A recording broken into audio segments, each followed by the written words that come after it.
Situé dans la capitale tibétaine de Lhasa, le musée de la région autonome du Tibet a commencé la numérisation de son catalogue, de sa collection il y a 3 ans.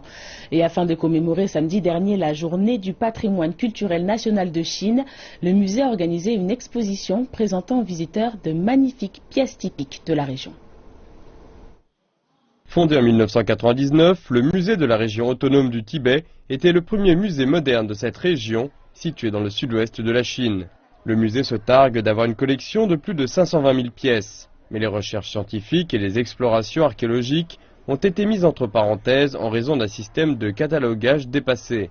En 2013, les choses se sont cependant lentement mises à changer avec la numérisation de la collection du musée.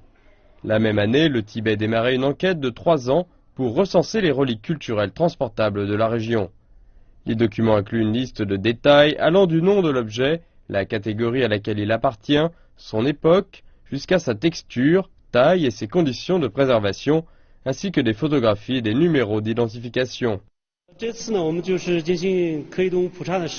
Nous avons ici une statue de Bouddha en porcelaine datant du XIIIe siècle. Après consultation avec des historiens, nous pensons qu'elle a été conçue au Tibet, et cela pourrait modifier le point de vue de ceux qui pensent que les artisans locaux n'avaient pas la technique pour fabriquer des porcelaines.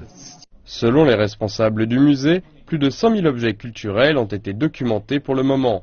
Le recensement devrait se poursuivre dans le futur.